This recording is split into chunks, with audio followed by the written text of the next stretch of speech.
13th in the championship. The takeover happened as I said it would.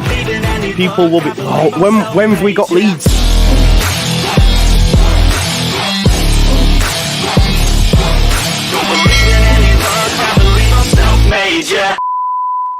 Now then, people, and welcome back to the Just Your Football Show. We have a very annoyed and angry panel tonight, rightly so, because Leeds United have found themselves losing 2 games on the spin against a poor team in Preston and a decent team in West Brom.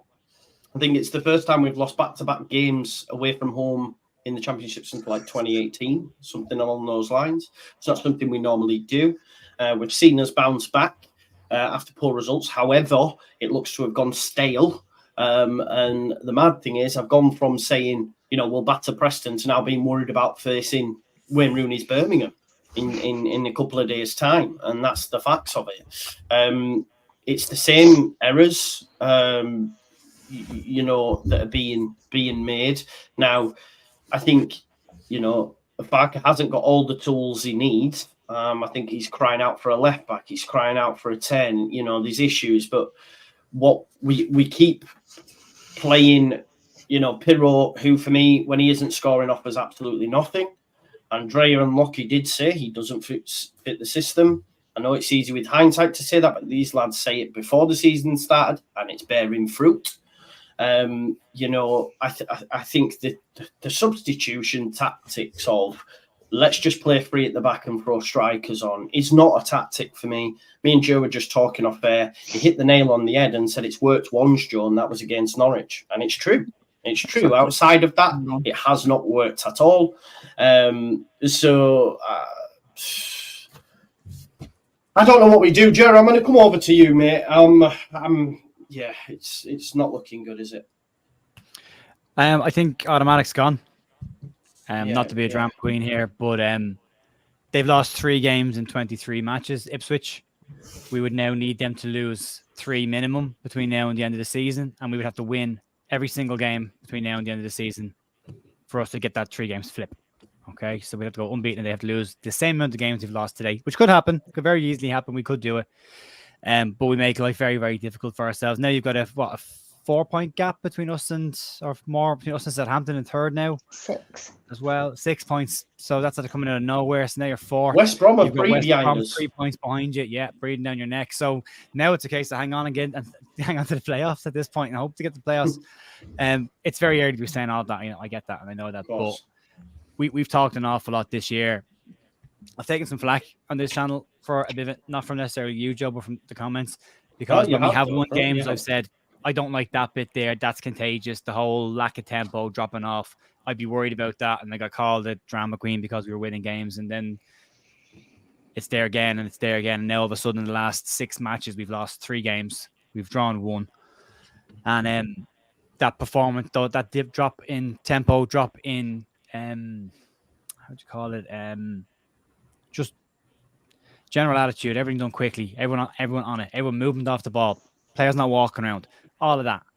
And that's creeped into now being in 90 minutes of a performance. We had 63% of the possession today. We managed 1 shot on target. 1 single shot with an 88% pass and accuracy and 200 more passes in the game than them. We are in Yapstam Reading territory here, where it is just pass the ball between the 2 centre backs and hopefully somebody will press out and give us a gap to play the ball into. And my partner Jess said to me watching the game, when everyone comes on up front, what's the strategy? Are we trying to work it out wide and get crosses into the box? Are you trying to get someone to drop off to get into feet to create a gap? And my answer was, I genuinely don't know what the plan is, because you have all these players in the central area, yet when we get the ball out wide, we come straight back into the middle again and play across our line. A massive lack of ideas in the final third when we get into those positions. Too slow. Again, too slow. Everything about it is too slow. Free kicks taken is too slow. And yeah, I think we're in trouble. I think we'll come out of this. We'll get wins. We'll pick up a form again. I have no doubt we'll do that. But I think we've missed our opportunity. We had it there. We did all the hard work to get it, and then in the last 2 games, we've proven that winning, beating the top 2 teams means very, very little in this league if you can't beat everybody else around you. 100%. Do you know what, Andre? I'm going to come to you. You know, Phil Hayes tweeted out 7 minutes ago, so that's 6 away defeats now, which is taking its toll. The low blocks needs killer balls, the sort of Hernandez you deliver, and it didn't look like there was going to be any way through after half time. And I don't think it's wrong, right? It's not wrong at all. Yeah, it's not wrong. It's not wrong. But the reality is that there is no creative midfielder and no creative player apart from Somerville, and today showed that we relied constantly on Somerville to try to create something. Like I said in the past, even when we were winning with 2 DMs. Remember when we signed Gruev, I said I don't think he's coming to sit on the bench. Then of course Farke thought differently, and we signed Kamara too. So Kamara and Ampadu. And I said we need a number 10 if we want to play with Ampadu and Gruev back then. Today we played with Ampadu and Gruev, 2 identical players, no number 10. There was no verticality, no player carrying the ball, no progressive midfielder, no creativity in the middle. So that is what Phil is saying actually. That there was no ball killer, no Pablo Hernandez in there, because in the squad there's no creative midfielder. We have 3 identical players. Kamara is not a playmaker naturally, but is also not a ball-carrying player. He does that better than Ampadu and Gruev, but you have no box-to-box, ball-carrying progressive midfielder in the squad, no box-to-box number 8. That's the reality. So January is massive in terms of fixing the squad. I'm glad Jer mentioned Yapstam, because I thought the same. When I saw Ampadu and Gruev going for the same balls and passing the ball within themselves, we look like Yapstam Reading tonight. I'm usually very, try to be honest and analyze that, but I'm even more honest when I'm angry. And I'm really angry tonight, honestly, to be fair, because we have all the talent in the world and we are beside or on par with Leicester in terms of talent, but we have no mentality in terms of aggression and pressure. What did West Brom do tonight? They were clinical. And what did they create in the second half, apart from that first half when they had two good chances? They had the minimum effort, maximum result. They were aggressive in the second half, Jer. I don't know, but in the entire match they only managed 3. So yeah, they were clinical with the chances. Yeah, exactly. But in the second half, I think they just controlled us with the low block. They didn't cause chaos. They weren't offensive, and we didn't know how to play against them. Another time, the low block, an organized formation. We have one plan against teams like, for example, Ipswich, when it works. Against other teams, it worked. Against Millwall, it worked. Against Blackburn, but against other teams, it doesn't work, and there's no plan B. Apart from, I read that on a Lord Dash tweet, chaos ball. It is actually. It's not off ball like Marsh, but it's chaos ball with a 3-1-6 formation when it starts to bring in offensive players. We finish with Ampadu and Rodon and basically Cooper. We had Gruev as the holding midfielder, and then we had 6 offensive players, 4 wingers and 3 strikers, basically. They're just getting in each other's way, though, aren't they? Yeah, like, exactly. There's no structure to it. There's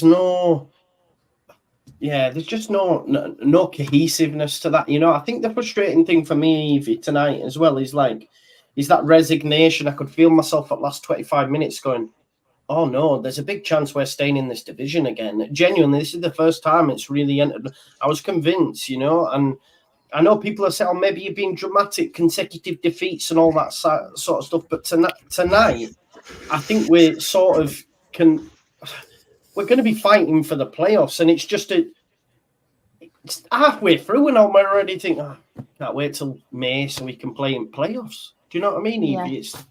Yeah. I think this was the point that me and Joe were trying to say the other day, is the fact that our form is actually really good.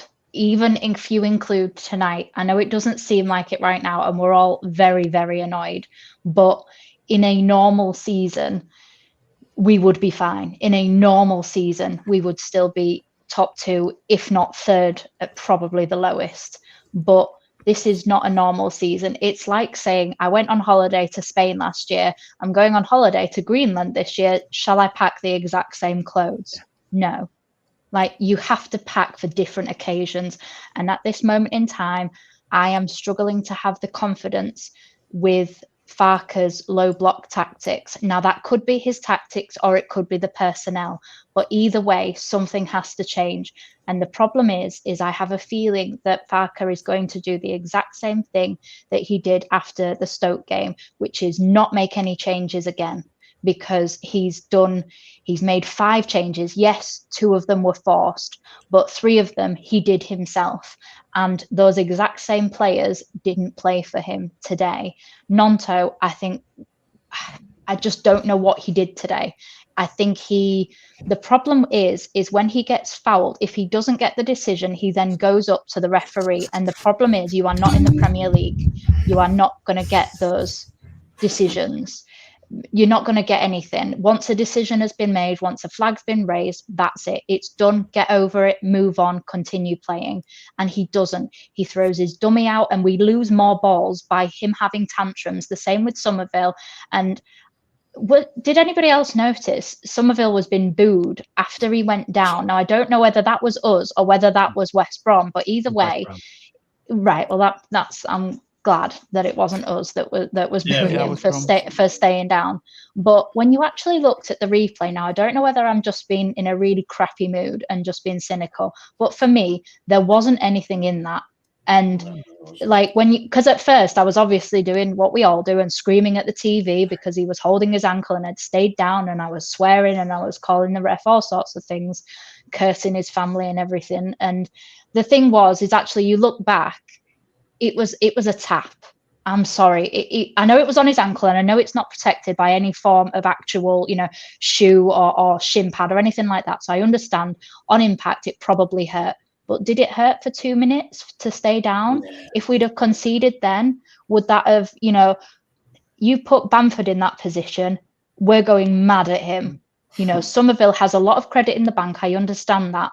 But credit in the bank only works to a certain degree. None of those players showed themselves in any form of actual, light and positivity really today. I thought Cooper did an all right job. He lasted 90 minutes. So, I don't think he did anything wrong today, and I'm the first person that comes on and says, oh my God, Cooper's starting. But because he started at the left and Rodon was at the right, it was okay. Like, we were fine. The 2 of them were fine tonight. I don't understand Spence coming off, because for me, Byram, yes, fine. He's still not match fit. I understand that. Fine. No problem with that. But it's not a tactic. Going 3-1-6 is not a tactic. There's no formation. There's no cohesiveness. And the fact that we have 6 forward players on, none of them are willing to kick the ball outside of the box. We have to physically walk it into the net, which is what we all had a go at Jesse Marsh for last season.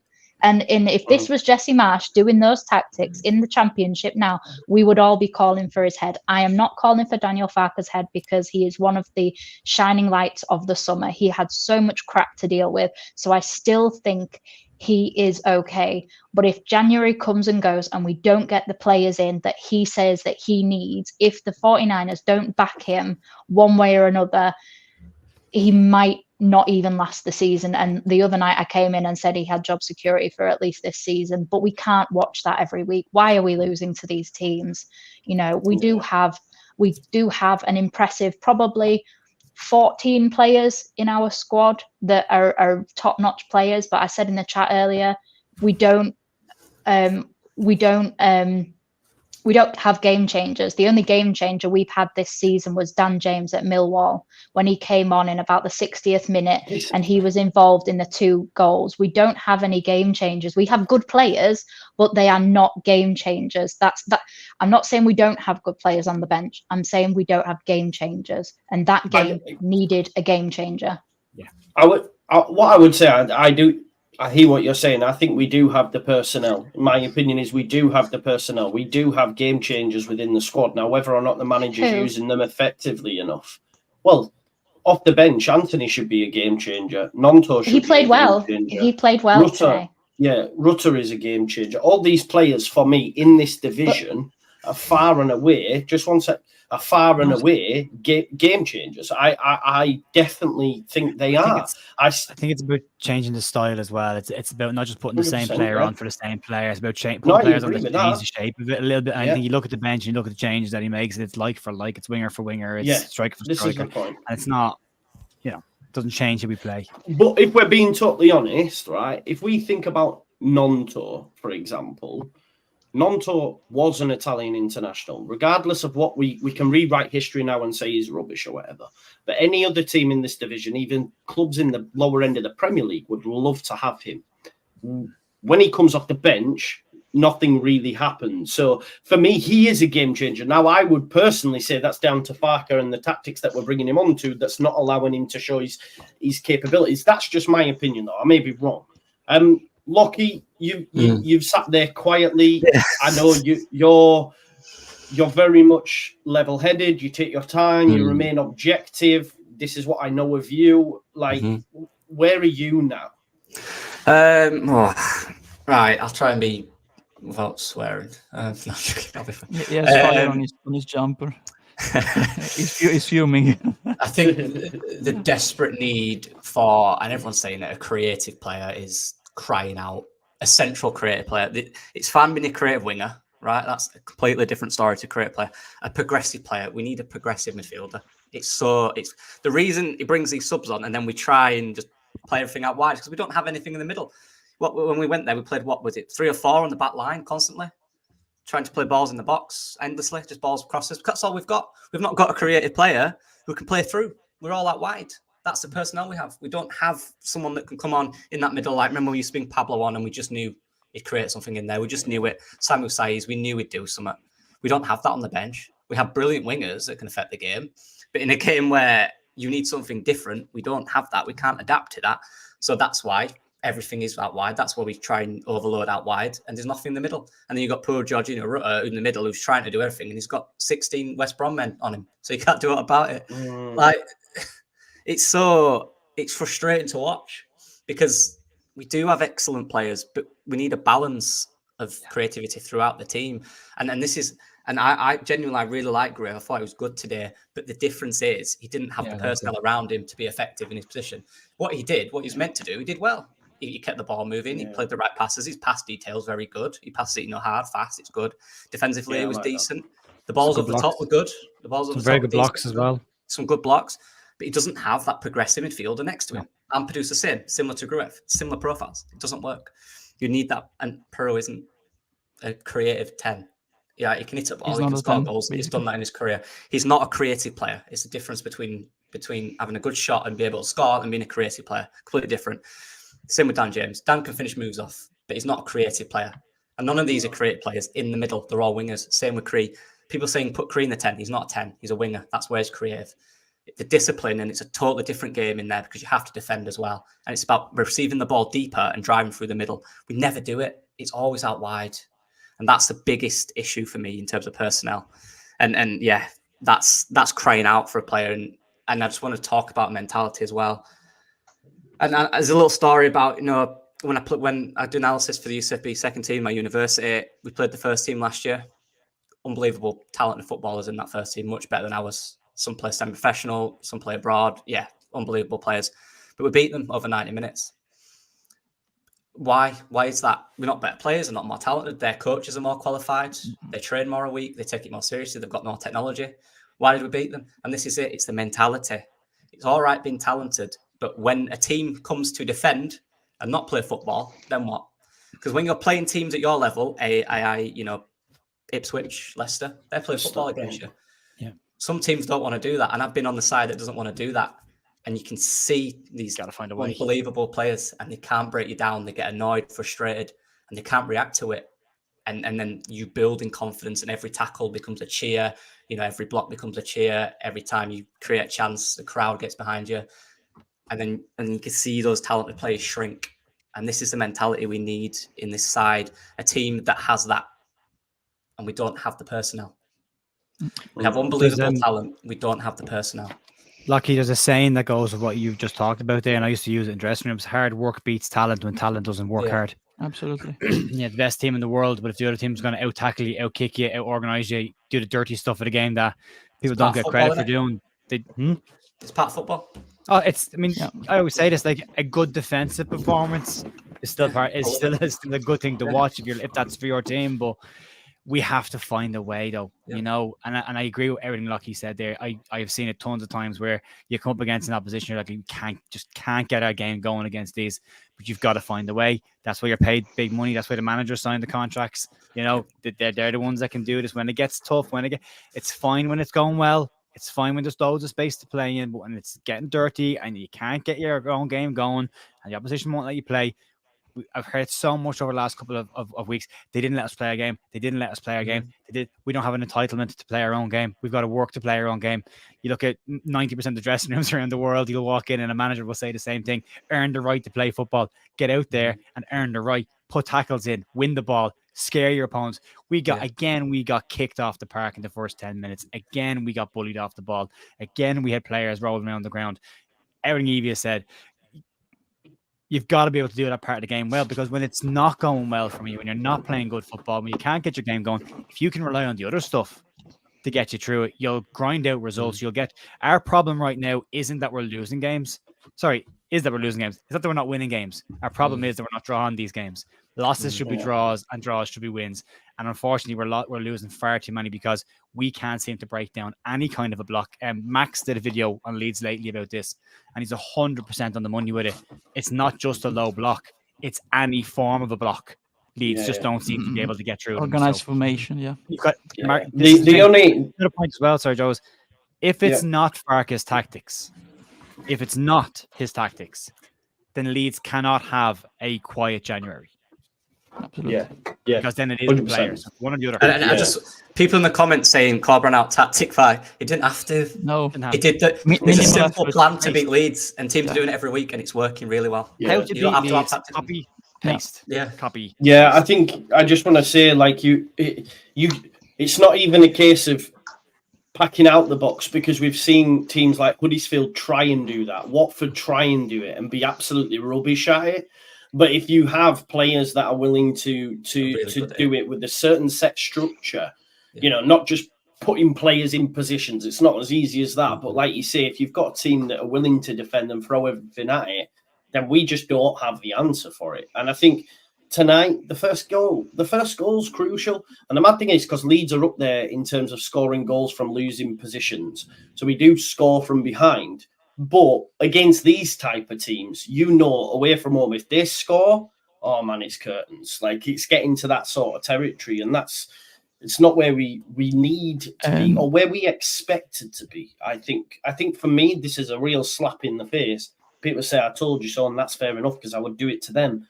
But it's a real slap in the face of like, oh man, because I have no confidence in us in the playoffs. So I'm already like, oh God, I know there's a long way to go, but the gap seems almost insurmountable now. And now you've got Southampton, and I'm like, oh God, it's not even just us chasing. The facts are, look, West Brom are 3 points behind us. If we're not careful, you know, that would be a disaster, by the way. That would be a disaster if we dropped out of the playoffs. But I don't want to go. Go on, Andre. No, I wanted to ask you all a question. You know, I'm glad you mentioned, you know, we're not up for it sometimes.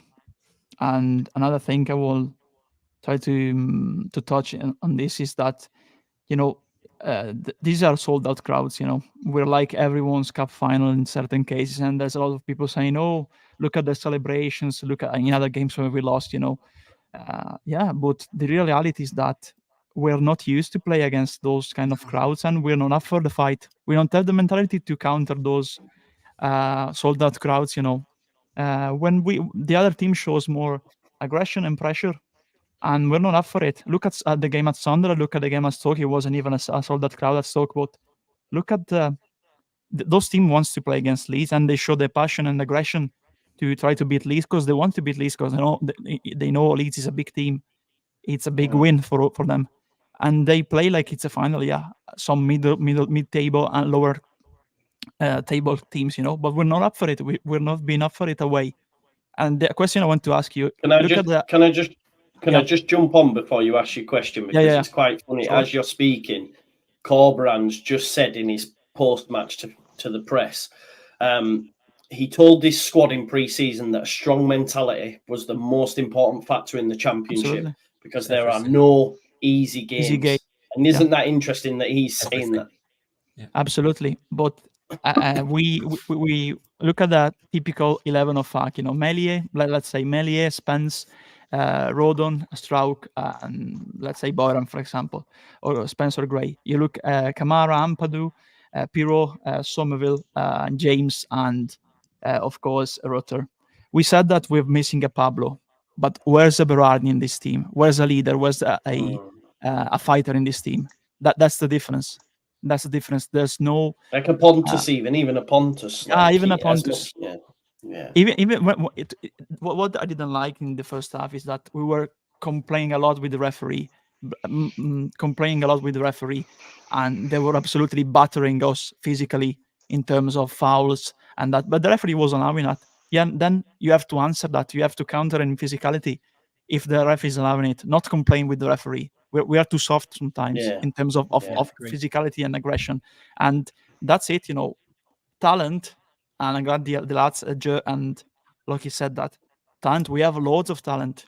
You mentioned Gnonto, former Italian international, of course. There's a lot of potential on paper, but now you have to show the potential in one of the toughest leagues in the world. And every game is difficult in terms of physicality and a physical battle in the championship. We haven't been up for it in away games. We've lost in terms of physical duels sometimes the games for me, because it's also a mentality issue. When we get down from one goal, then we don't look like try to create something and try to dominate the game, not just dominate the ball possession, but be with the rhythm, be more proactive, try to interchange. There were players going into the same areas tonight. So there's a lot of questions to be asked. So where's the Berardi in this team? I don't think there's one in the starting 11, a proper leader in the team. Probably Strauch, but not a level of Berardi, the tough player, the leader in the team. Do you know what annoys me as well? About when people say, oh, it's all like passion merch and stuff, all the shouting and desire. It isn't. It's a huge part of football. Probably one of the biggest aspects. It's part of mentality. It's part of wanting to win. There's so much, these guys are all professional. They all want to win. They've got to the professional footballers because they wanted to win more than everyone else. But the problem is you're playing against other professional footballers who also want to win as much as you. So it doesn't matter how talented you are. If they want it more than you, they'll beat you. Yep. It's as simple as that. So it's a huge part of the game. I just want to get some super chats in, and then I want to ask a question. So Colin says, 0 buzz for Christmas. Exactly. My heavily pregnant wife asked me what score it was, and I just told her we won 10-0. Evie spot on. Love to keep fighting top. Devastated. Pure horrid performance. Rooney next. If I was Farke, I'd be barking orders from the touchline. See, I'm not too sure if we can have a go at a manager. It doesn't matter because we've had Jesse Marshall back more orders than anybody, and that didn't work. So he says it's time to grit your teeth and dig in. January window is make or break end off. Leeds fans give you head a wobble. March 24. Talk then.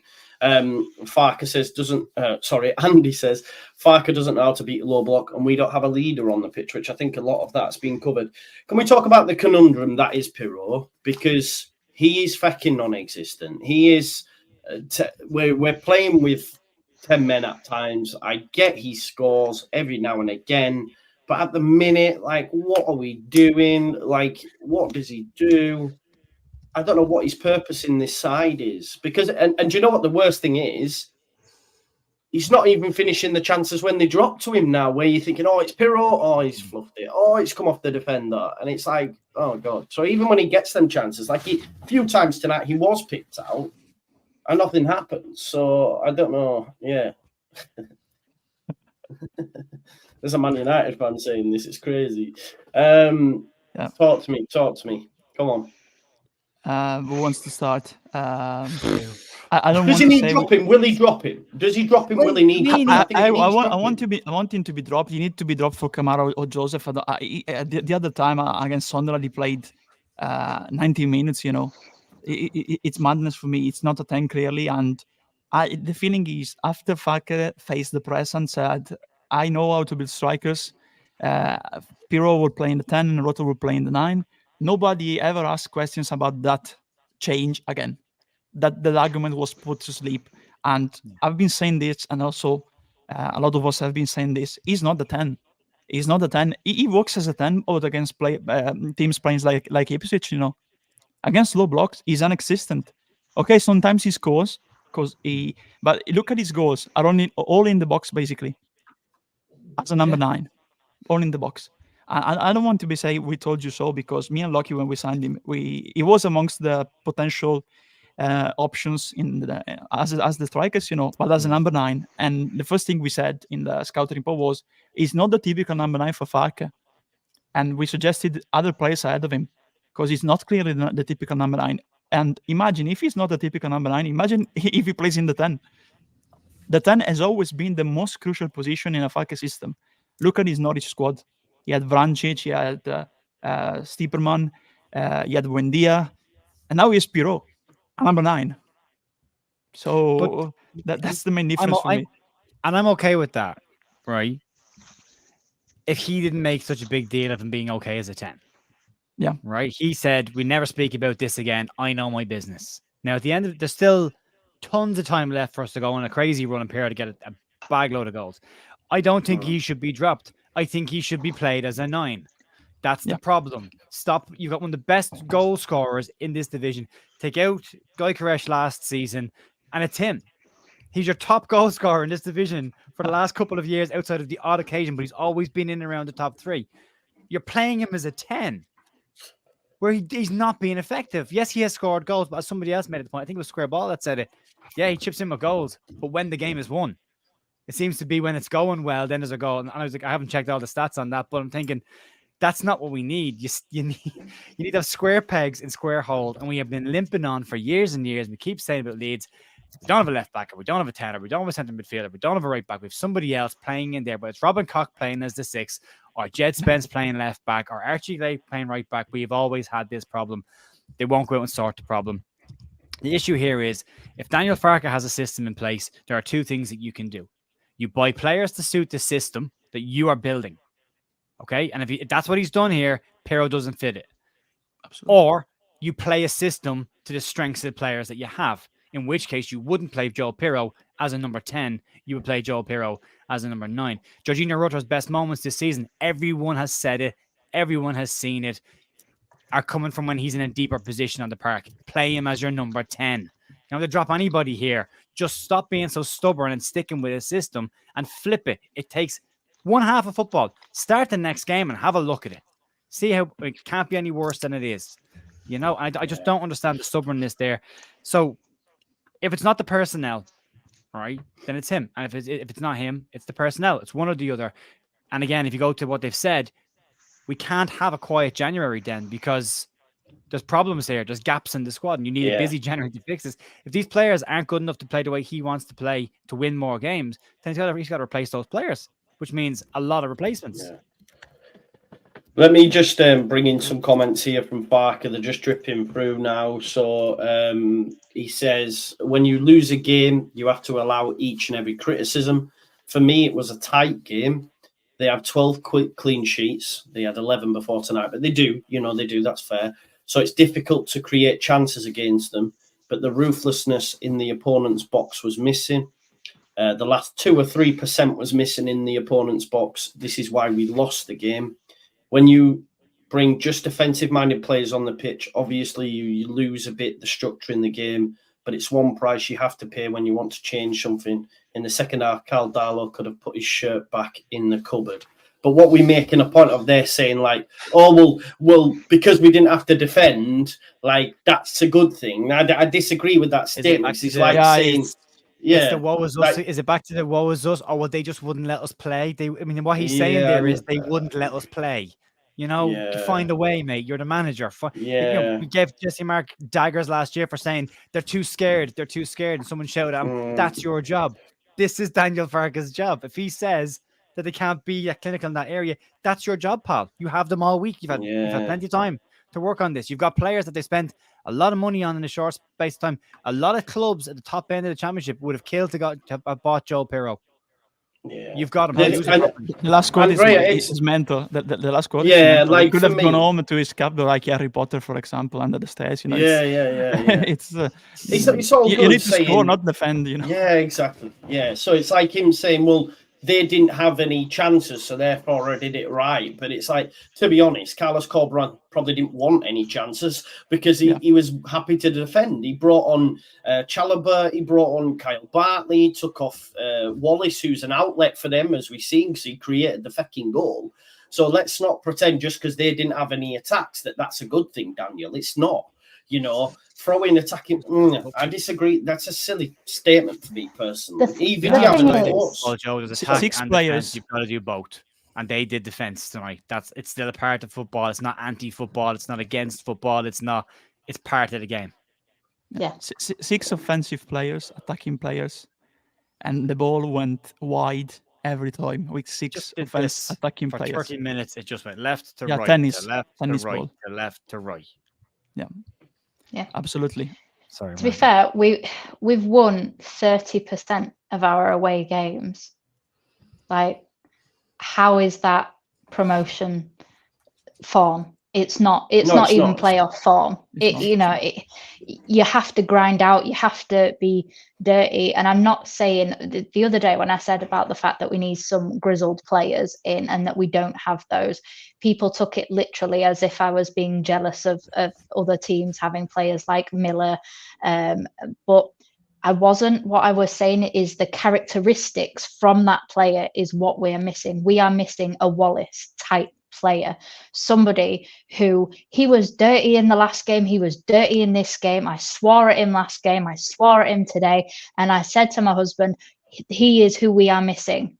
I hate him and I want him because of the fact, not because of his individual talent. I want the characteristics of him, Who's not this? him as an Sorry, Evie? actual Wallace today. Right. Okay. So because he was just their outlet, he took everything, he put in fouls, and it was the same in the last few games. All of the away games especially, they've had grizzled players who will just do the dirty work, and we don't have that. We don't have that mentality. We have pretty beautiful players. We don't have players who are willing to put. The only player today that I really saw literally put their head on the line for us was Rodon.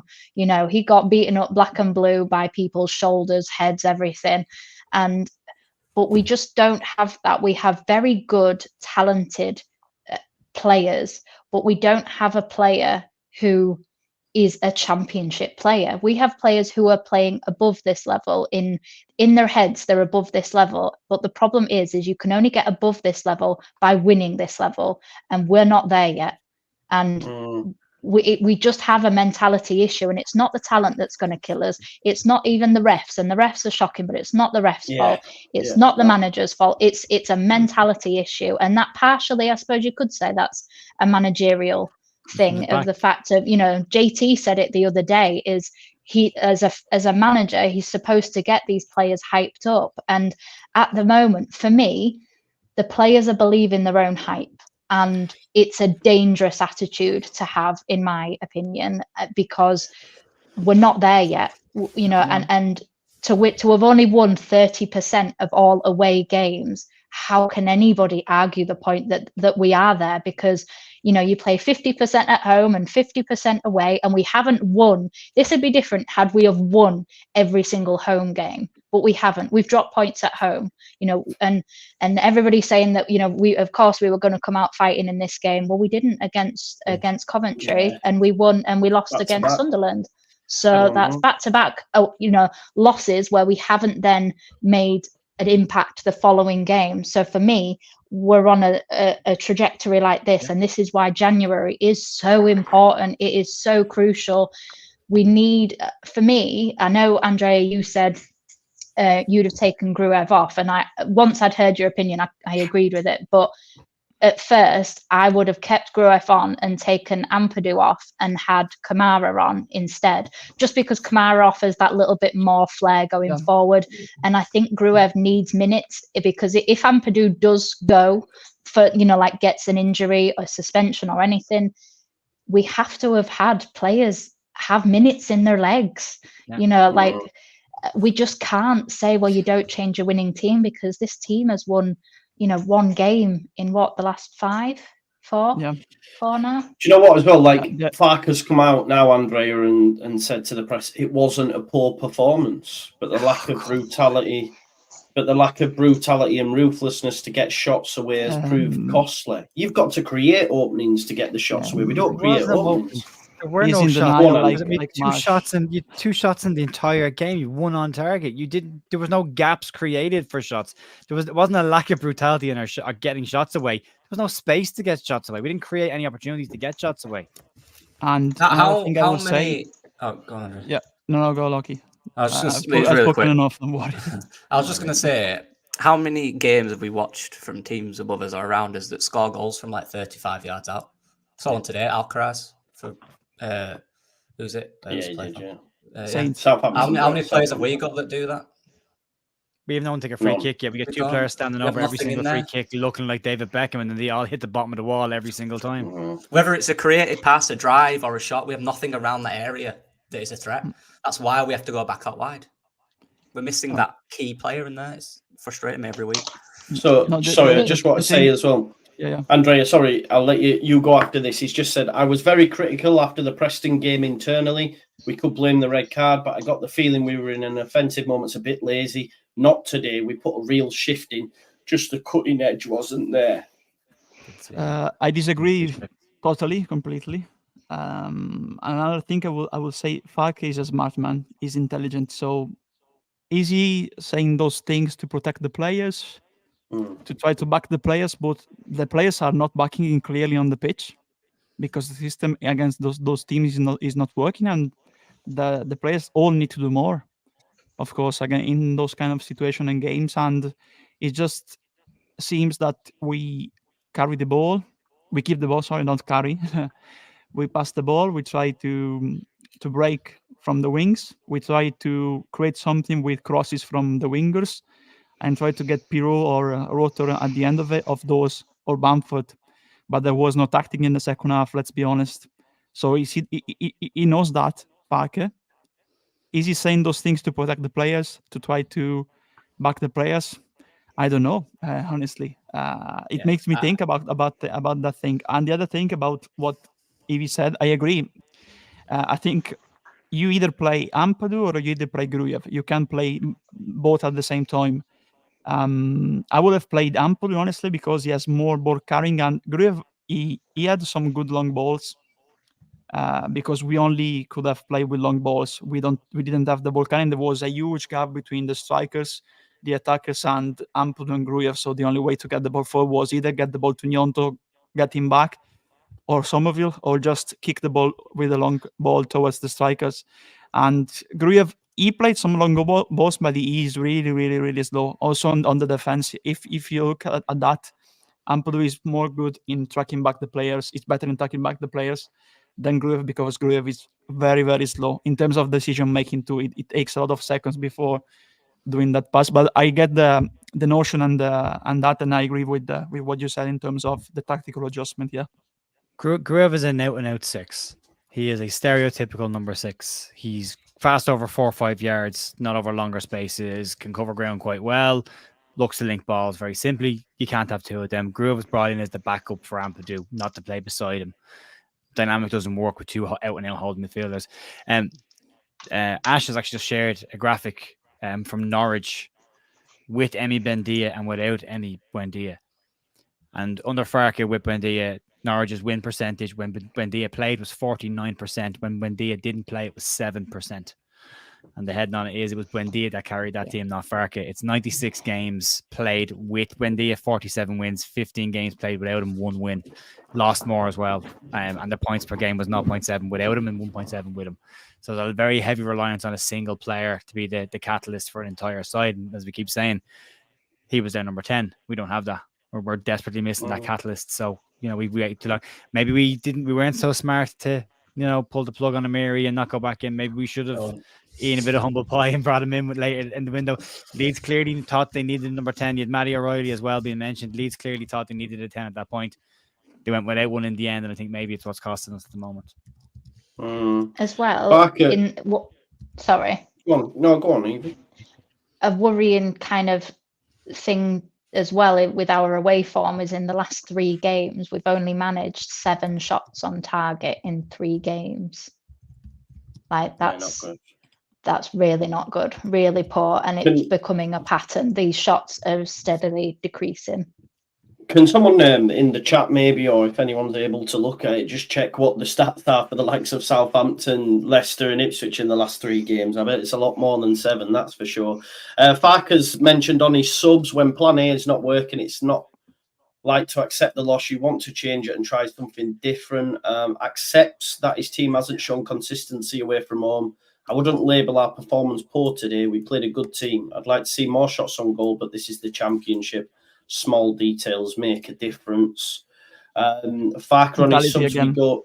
Yeah, Farke on our subs, we go away from our normal processes and positioning.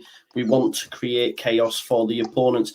I almost feel this tactic though creates more chaos for us because no one knows where they fucking need to be, and we're just like. And as a fan to watch, it's really terrible. Like it's not aesthetically pleasing at all, and I know that shouldn't matter, but yeah, it's not great. And listen, I'm on social media as we're chatting, just seeing what the press are saying and stuff. And there seems to be a massive swing tonight. There's a lot of people calling him clueless. There's a lot of people. I'm not quite. I feel. I don't know. It's not. That's wild. I'm sorry. Yeah, it's wild. And I know social media isn't a fair barometer at all, but we need to give him January, right? Of course we do. I agree. Yeah, we need to give him January. That we're in a bad place and we're struggling and we are being massively nullified. Every team goes through this period where teams figure out the way you play. Other managers, they have entire teams behind them, tactical, people that do everything. They know exactly how to nullify certain. That's when you have to adapt. That's when you have to change. And like Farke said, it might be small details. It might be slightly where you make a run, when you make a run, different types of runs, stuff like that. But we're in a position now where we have to do that. If we don't, it will ultimately be a massive failure. We have to adapt. That's big, isn't it? 20 shots on target in the last 3 games. That really is big. And they went through their 4-game losing streak. Yeah, they did. And they figured a way out to get over that quickly. And now they're flying. This is ours now, and it's got to end quick if we're serious. Quick, yeah. We've had a couple of super chats in. Beyond quick though. It's look, 6 games. You're talking about 1 win.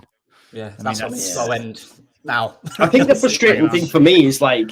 I'm looking at Ipswich and I put a tweet out, and obviously people are correcting me. It's actually we've gained a point, but I think the point still stands in that we beat Ipswich 4-0 and we seem further away from them than we were. And it's mad. And they haven't won in 4. They haven't won in 4. They drew against Norwich, beat by us, drew against Ipswich, drew against QPR. That was the moment. Draws are important, Draws are important. They are. Although to be fair, Neil Warnock famously said draws kill you in this league.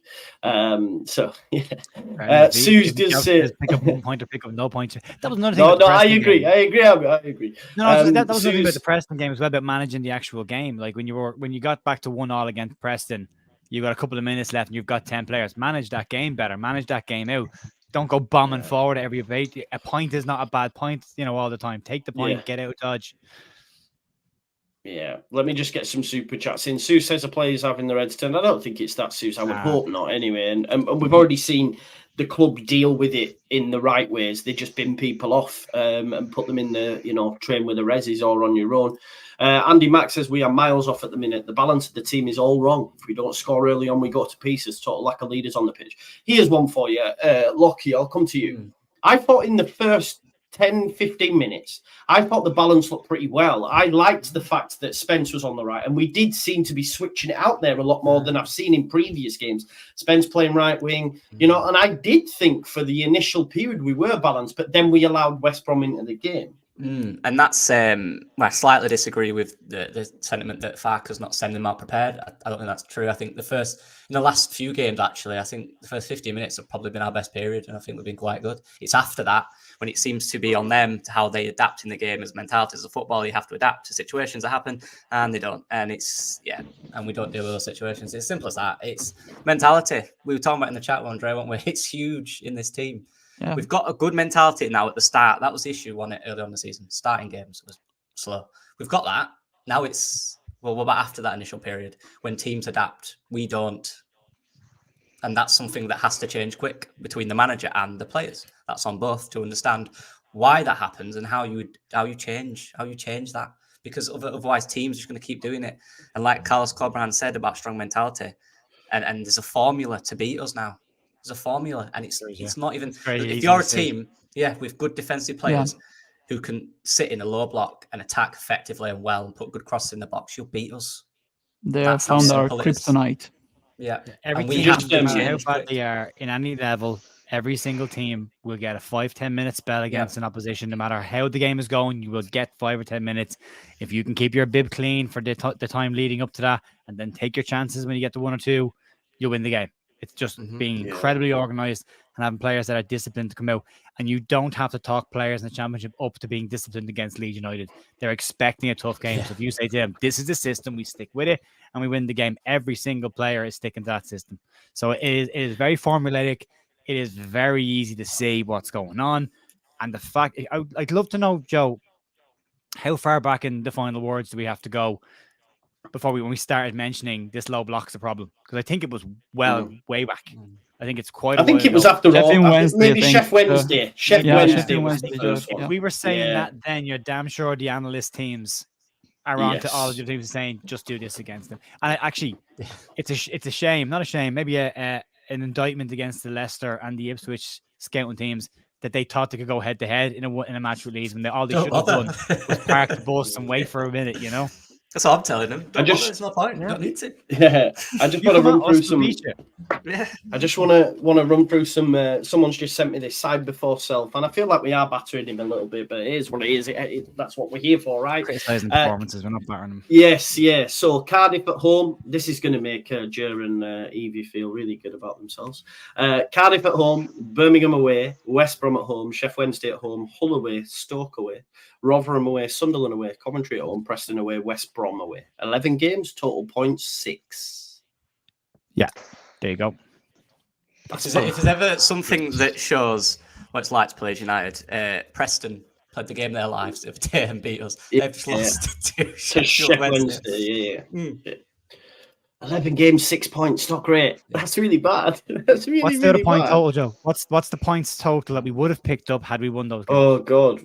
3 times 6, 9, 10. 9. 3 times 11. It's in the chat. 6 out of 10. 33 points. There you go, Joe. Where would we be in the league if we picked up the results in those games? Top of the table. Yeah, of course. Swimming. Wow. Top of the table. That's bad when you. Even half of those games. Let's be realistic. Half of them, you're still top 2. You know what I envy about this thing, is that if an Italian club has this kind of a run, the sporting director or the director of football speaks to the press, but it's not the usual thing in England to have the director of football or the club president speaking to the press to explain the situation. We back the manager, we don't back the manager, it doesn't happen in England, that one. So I really envy you for that, because if Leeds was in Italy, you already have, for example, imagine Stenson or Victor Orta at the time speaking about the current situation, Yeah. Farke has been asked what he needs to fix and why they've got into what they call a difficult period. And he said the main thing is effectiveness in the final third, the creation of bigger and better chances. Doesn't feel that there's much problem defensively or structurally, which I agree with. Like defensively, there's not a problem, I don't think. Structurally, maybe in the build-up phase, but that would be better with a creative player in there, right? So, is he then saying to us, we need a 10? Yeah, we need a 10. Like, we need a 10. And go on. Do we know when Strauch is back, by the way? I haven't actually seen like a time frame or anything. And obviously there's all these wild... There wasn't, but I think Phil or Adam Pope tweeted that Farke didn't expect him to be out for long, but they haven't defined Birmingham's 3 days, isn't it? But that's like the 7th or 8th adductor injury we've had this season. It's a lot of them. There's a lot of there's an unusually large amount of adductor injuries for one club. I've never heard last year as well, wasn't it? We had loads last year as well, I think. Was it so much that? Maybe it's I don't know. Maybe it's the fitness lads need to. So it's always like it's fitness for me. For me, it's fitness. You know what? Guess what's trending in the UK? This guy will end up being the death of us. Do you know what's trending in the UK? Lordash, no. Bielsa. Like, Make me cry. He's probably the best thing, but also for any manager coming after him, just the worst thing ever. Bielsa's trending as he's Farke. So is Nanto. They told us this about Bielsa. They told us he'll become Bielsa widows when he leaves. Yes, game. Claudio like Pigarelli that. must be on some Twitter board somewhere just lashing out tweets because Nanto's trending as well. So I was like, that's him off to Italy and Bielsa back. Yeah, but about Gnonto, actually, we were talking about this today, because of the rumor about David Brooks. Do we really think that, of course, coming from Alex Crook from, I think, TalkSport, I really don't. I remember him because he is their Ivan correspondent, though. He is their correspondent. He does deal with Bournemouth on a regular basis. Okay, on Bournemouth. Yeah, so he linked David Brooks with Leeds. For me personally, I only see him coming on loan if Anthony goes the other way, or Gnonto goes to, for example, imagine Gnonto to Bournemouth or to Italy. Then you bring another player in as Brooks as his replacement for me. That's the only way I see Brooks coming to Leeds. TalkSport said the Brooks deal was a loan deal. They also Football Transfer said Sasa Lukic was a loan deal as well. They're both loans, and that would line up with what Leeds did say they were looking to do in the market, which was loans. So they are both apparently loans. There's no permanent signings being talked about at all currently. Because I don't see Gnonto staying. Okay, he started today, but I don't see him staying. Yeah, but he's going to drop out, isn't he? Like, I mean, anyone who started today, as he said, this is Stoke all over again. All those players that came in today will drop back out of the team and put the same team back in again, and then they'll win a game and they'll be told we don't know what we're talking about, So yeah, they'll just go back around again. Yeah. Sure. Just bear with me 1 second. I've got a couple of super chats I want to get in. This is fair. What about the pen that wasn't given? I think, listen, if the pen's given, which it should have been for me, the second one definitely. 100%. Will be tackled him. What about the third one, the handball, quite near the end as well? I missed that. I was too busy losing my shit at that point. Yeah, me too, I think. I didn't even know there was a third one either. Yeah, there was a... You're giving them no. You're giving that there was a hand. Sorry, I'm trying to get my hand in the frame. There was a handball quite near the end. He literally was. His hand was about like here. He was trying to high five the ball, and then the ref was like, "Yeah, go for it. It's fine. We're not going to give it anyway." You could have drop kicked the Leeds player in the head and not given away a penalty. You'd been booked. Well, exactly. So yeah, I wouldn't give them. I wouldn't give the performance an out by talking about the penalty too much. If we'd scored it, no, we didn't deserve anything. If I picked the right lot of numbers next week, I'm a millionaire. But it's not going to happen either. So it's the reality is that we didn't get it, and we just weren't good enough, and we've got to be better than that. We let the players off sometimes a little bit easy when we start talking about, well, we should have done this, and we should have had that, and if we had this, and if we had this, you got to go still win a game of football, and we didn't. That's it. Everything else you can give out about everything else once you've won the game of football. Go win the game, then we can talk about everything else. Jody hates Farke.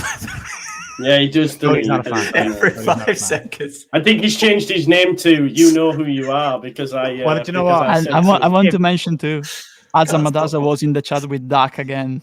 After months, we are committing, mate.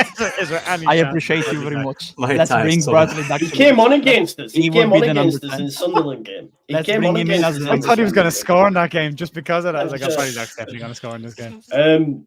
Just Joe's Renting Forster says we rely on individuals, not management. Brilliance. Chris has joined us as well. Kevin Otto, please forgive me. I miss you. I don't know what's happened, Hicksy, but Kevin Otto, this seems to be some sort of like thing going on here. So make peace. Make peace. Make peace. Ben says to beat a low block, you need to move the ball quickly and rotate player movements, not stand there like effing lemons waiting for a piece of magic. I think that's bang on, isn't it? I thought we were doing that in the first half. If you watch along, I was saying first 15 minutes. There's a lot of movement, and we're getting it out to the right, and people are moving. And then as the game walks on, you're seeing some of them go, "Where is everyone?" and dribbles, and then crosses and not. And it's like, oh god! And then the edge drop. Chris, you've just joined us with a big sigh. How are you feeling?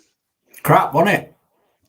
Yeah. That's 180 minutes of pure rubbish now off the back of a great win, and it's just the most Leeds thing ever. I was literally, mate, I sort of pestered you then on WhatsApp because I've just done my post-match and was just sat staring at my laptop fuming. I can't even go to bed. I'm just like, I was like, Joe's live, I'll give him a shout because my head's just pickle with it. how many times are we going to have to watch this season against teams who sit in not a low block? I don't like to call it a low block. Sit nice and compact, and we just fumble around. Defend. Yeah, just defend properly. Whereas for their goal, the one thing we didn't do was defend properly. Somerville just stands and watches the ball. Byram's gone inside, and we give the best player by a mile on their team half the freedom of the Hawthorns, which we did all first half. It's pathetic, mate. It comes from the manager. And on my post-match as well, mate, I've just been questioning the attitude of the players because none of them look bleeding bothered the last 2 games. It's like they peaked against Ipswich and now like, easy this, innit? Not in this league. Not in this league. You'll get your arse wiped frequently in this league if you don't turn up, and we're not turning up at the minute. I agree, mate. I think you've hit the nail on the head. There's 2 options, right? There's you sack Farke, right? Or you back Farke and hope that he gets it right.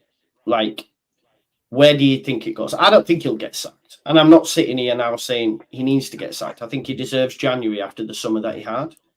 But yeah, I think that's where we're at, right? Because listen, we've got Birmingham. If we don't beat Birmingham, then that might change. Because Birmingham are so bad. Yeah, so bad. But yeah, I don't know. Like, what do we do, folks? Where's it? Jer, is there light at the end of the tunnel, or are we resigned to the playoffs? What happens now? Can we go on a big run? I thought we would after Ipswich. I can't lie. I thought we were going to go on a 7-8 game run, and we've lost 2 on the spin. Every time when it comes to Leeds and they say there's a light at the end of the tunnel, I automatically assume it's a train. So, I never get too excited anymore by that one. Probably a train. I missed it. Damn, I missed it. Sorry, I missed it. You'll have to watch it back. Will do. Look, he can turn it around. He can keep going. There's still the playoffs. I think automatic is probably gone, or will be just a little bit too hard. We've got to stop mucking up. We've got to stop dropping points. That's the be all and end all. Whatever else the rest of them do, we've got to look after our own jobs. And Farke says he doesn't look at the league table. Great, because it's not pretty. But you're not doing your bit either, which you said was get wins on the board. That's all you've got to do. Focus on the wins. If we're not getting them 1 and 6, come on. This is supposed to be an automatic season. You've had time. I'm ignoring August ever happened. So that argument is never being had with me. Since August, you've had plenty of time and you've had the players and it was on your time scale. Get the finger out. Fix things. I don't want you sacked, but I'd like you to sort some stuff out. I'd like plan B to stop being so transparent, and so easy to defend against. Put everyone in front. Great. Man mark. Job done. Game over. So it's got to change. It's got to change.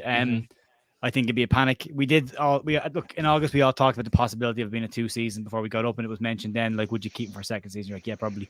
So there's still that, but because we got so close to closing that gap, I mean, you go back 4 weeks even, and that gap could have been 3 points. Even 1 point if you'd beaten them. If you'd beaten the teams he played against. So look, he has to get the results. No more of this is the championship, or I know what I've done in the past. None of that's relevant anymore. I don't care anymore. I don't want excuses. Go win some football matches. If you can't win them, figure out how to win them. If you need a player, go get a player. No more excuses. No more ifs and buts. Just go get it done and start winning matches again. Yeah, 100%. Yeah, I agree with that, Joe. I'm just going to say on that as well. Teams go through periods where managers figure out how you play, and they'll just set up in a way which they think they can beat you best. And if it proves to be right, every team will do it. It's as simple as that. And if you don't find a way to adapt that, as well as that, you do need personnel. I think we do need personnel that will help a lot in these type of games. We don't have subs that can change it desperately. There's similar subs to what we already have on the pitch. I think we need a different type of player, whether that's a 9, even a different type of fullback, or obviously a creator number 10. But this is our period now where teams have figured us out a bit, these type of teams, and they're going to keep doing it. And we need to find a way to adapt. We've been through it before. We went through it under Marcelo Bielsa. Teams, apparently, everyone told us they had our number. Remember that interview with Luke Ayling after the game? Yeah. How did we react to that? That was a few games. But again, I know people are going to say Bielsa. I know, I get that. But these players need to step up now and understand what it feels like. Yeah, this is it now. 100%. We've got to react. This is Bristol City. This has got to be it. That's the game. Yeah. And this is where the mentality of them players, they have to want to win everything now. This has got to be it. 100%. 100%. Andy says, "Oh, Chris, you're not allowed to blame the manager, not on Joe's watch." I don't know what you've been watching for the last hour and 4 minutes, mate, but obviously not this fucking stream. CR81 says, "Super sticker or frozen a super sticker. Big up to you." I just want to shout out my friend Ash. I had to laugh at this. I don't agree with it, but I had to laugh at it. You'll probably all have a laugh as well. You killed the man, but not the idea. It's funny. You've got to give him that. You've got. It would work if any part of their face aligned with any other part of their face. I'd be like, yeah, but his lips and his nose. It's not that bad, is it, people? It's not that bad, is it? It's definitely whip around for Photoshop classes for Ash. He's a joker, Ash. It's funny. Yeah. We're in a bad run right now. We played well this season. We've had games that have been brilliant. Yeah. Just not in that right now. We need to be that again. Yeah, Ipswich is the first game this season I've enjoyed watching from start to finish. Like, genuinely, really loved watching. Watford was good, bro. I enjoyed Watford. But from 90 minutes, for every single minute of the game, I just loved watching how we played against Ipswich. I thought, that's it. This is exactly what we should be looking for. This is exactly how to beat teams. This is great. And you just can't carry it on. Unfortunately, there's more of these performances than that performance. Yeah, I think go on, mate. No, I agree with that. It looked like like the old times, the performance against Ipswich, and that team. I don't want to make comparisons, but the team that got promoted under Bielsa, of course, it didn't have the talent that this team has. For me, overall, in terms of all over the pitch, you just had fighters, players who felt the shirt, play with the shirt on their heart, and that's what we need right now. I agree to give Farke January. Because for me, a number 9, a number 10, and a left back are imperative. You must get those three, but you might need. And we can't mess about, can we? We've got to get it in quick. And after that, if he has the players, Bielsa got sacked. For me, it was unfair to sack him because they didn't strengthen the team in January. Now, if you get the players to fuck in January, he doesn't have any excuses. He needs to perform. And he can do with the players he has. He can do what Russell Martin is doing with Southampton, a run to gain momentum. And we didn't have momentum. We had 3 good results, then a loss. After if you look at all the games, the big games we won, like Ipswich, for example, at Millwall. After Millwall, we had all a draw. After Ipswich, we had Preston. There's always, when we can turn the season around and gain momentum, there's always a step back. Every time. Now there's 2 step backs. There is that piece with young teams as well, the inconsistency, and we've been told repeatedly this year that we've the second youngest squad in the division. So that's also something you have to go hand in hand with. You can have a young, dynamic side, but you will give up consistency from time to time. You will have these performances. You just hope that they're as minimal as they can, but you hope also that they are young, but they're of a certain level, a certain caliber player. They should still be able to ride those waves, but look, we've done some very nice things this year. We just need to make sure we start doing them on a more consistent basis. That's the big thing. We need a better plan B. We need a way of beating these teams. And we know we're going to face it this year. We know we're going to, from now on the rest of the season, we know exactly what we're going to face. You're going to have 1 or 2 good sides. And I'd even be shocked if the next time we play Leicester, I'll just go, right, come on, we'll sit in and you come and go. I wouldn't be shocked at all. So, if he's backed correctly in January, if we're quick and early in January, let's not muck around and hang around till the last week of January to start getting the players that we need, because we're sacrificing games by doing that. Let's, hopefully the work has been done. They've lined up who they're going to go for. Let's get it done early, get them in, and let's crack on.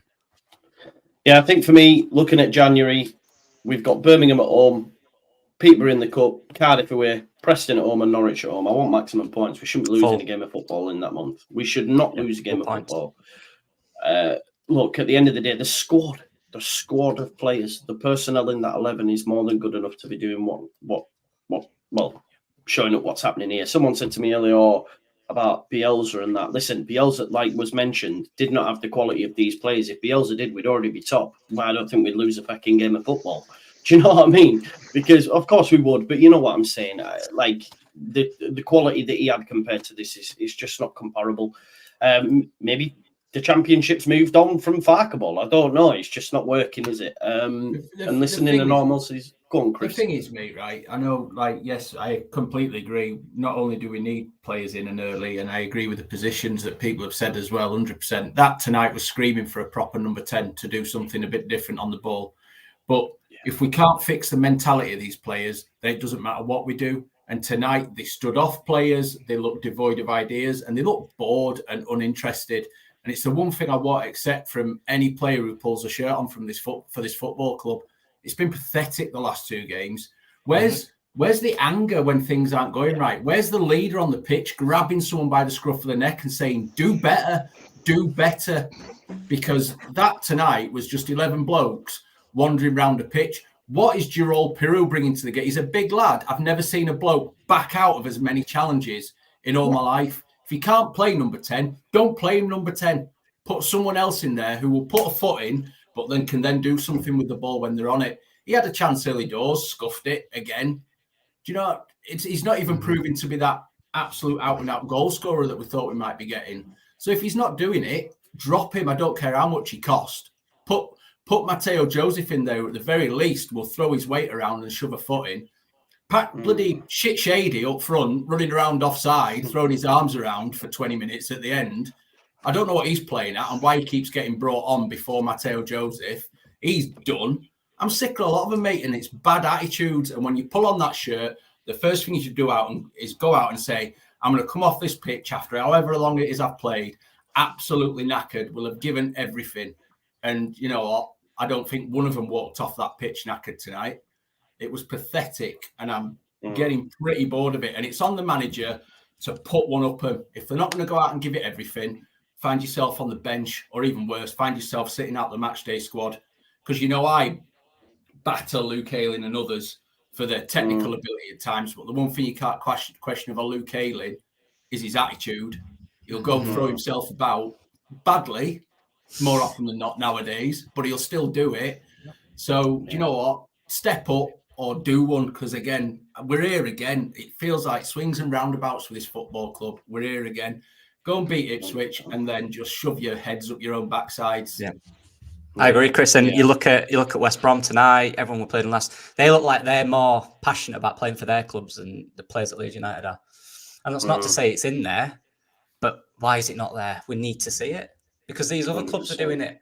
You know, the reason our home form's so good is because we have that crowd there, and we do have that. And you see it when we score there, and the celebrations are unbelievable. But you've got to want it in these dark, horrible moments away from home when you've not got all your crowd there. You've got to do it for them people. You've got to do it for your badge and your manager and each other. Yeah, 100%. And like William says, tonight the fans put more effort in watching that Dross than the players and manager did soft. And I think, I think that's fair to say. Look, we've been going an hour and 12 minutes. It's a long one. It's 11:45. Everyone needs the bed. We all need to relax. I don't think we will be able to relax, by the way. I know what my night's going to consist of. About 3 a.m., 4 a.m. before I can probably sleep. And then up early in the morning. But that's what it is. That's what this fucking team does to you, doesn't it? Listen, I'd say the positive thing is like we can rewrite the wrongs in 3 days, but it's just feeling a bit like Groundhog Day. And yeah, if we don't beat Birmingham, then that's not looking good at end. Can I just say one more thing? Yes, well, you can have the final word on the early final word. Early pre-final word. Obviously, I said the other day about the fact that obviously the lack of competition in places, and I think it's really showing now. I think the lack of drive is really showing because Somerville wasn't in it. Nonto, considering he's barely started, he wasn't in it. Rutter did some good stuff, did some what the hell are you doing stuff, Pirro, but they all know that they're going to start. And Dan James did more in the half an hour that he was on than any of the front four did in the first half, well, the first 50, 60 minutes, but yet they kept on putting it down the left to Somerville and down that side when actually our best chances, the crosses into the box, the crosses that probably produced the higher XG came down from Dan James crossing. It came down from Dan James putting the afterburners on. And for me, he fought to start the next game whereas none of the rest of them fought to retain their places. And that's why Andrea is completely right. We need another number 9. We need a number 10. We need a left back. It wouldn't even surprise me, and don't call me Victor Orta, but we maybe need some wingers, because we need some competition. We need something to give them, like a kick up the backside kind of thing, to just say, you're not going to start every game. If you have a crappy attitude, we don't want you on the pitch because you're not being productive. And JT said to us the other day about the fact that Somerville's a game changer in these games. Other than the Rotherham game, how has he changed any of these low block games? He hasn't. He hasn't produced that winning goal. He hasn't produced that, and I'm not picking out. I'm not saying that, but I'm saying in this specific type of setup, he doesn't have, and maybe that's the mentality, maybe it's his physicality, because the defenders and the midfielders are bullying him. The refs aren't giving him any sort of relief or protection. Whatever it is, he isn't as effective in these games either. Just like Joe, you've said before, Dan James isn't always effective in low block games. That's where Nonto usually is, but Nonto wasn't effective today. And if we aren't having the players, if we aren't having the system that's effective in these games, what the hell do we have that's effective in these games when the Championship is 90% these type of games? So it's getting concerning for me, and I think we really need competition. I think Rutter needs competition. I think Somerville needs competition, even if that by competition that just means swapping somebody over, Dan James on the left, or just changing something up to say your place is not secure, so earn it. And we're not earning it. Nobody has earned that their starting spot in that team. I think the only player on that pitch today that earned their spot was Rodon. Other than that, I didn't really see anything for any of them. A lot of them, I'm not trying to be reactive or anything, but they just didn't show me that they know what it is to be Leeds, and by now they should know what it means. What I would say on the Somerville thing, though, he's done more than he's done not. We can't expect. No, I get that. No, I get that. But then that's on the manager. Yeah, no, that's what I mean. The issue is not Somerville, it's manager. Yeah. No, on the manager. Yeah. Just to clarify Evie's point, I think the issue is on the manager because 100%, I get it. Right, okay. Well, I think that's it, isn't it? I think we call it there. Emergency stream worked a treat. I hope this therapy's helped. It's probably not. It's probably made you more annoyed and more awake and more alert. But it is what it is. There's a long way to go. That's a positive. January is literally 3 days away. Again, that is another positive. Leeds cannot mess about. I don't want to be a week into January going, get the 49ers out. Oh, God. I'm here for it. Put me and Andrea in that group chat, jeez. No, we need something, though. We need something, and we need it quick. And we've got to beat Birmingham. And I think we will. If we don't, then we might as well just... Birmingham and Rooney.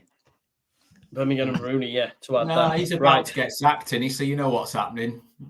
Yeah, that's a good point. I'm glad you said it, Chris. Yeah, he's got 2 wins in 16, so if he don't get sacked, well, I don't know. Imagine he gets sacked, they bring back Eustace and he wins. That's what will probably happen. Anyway, we'll leave it there. Thanks so much for watching, folks. Have a nice evening, and we'll see you tomorrow, hopefully. Bye-bye.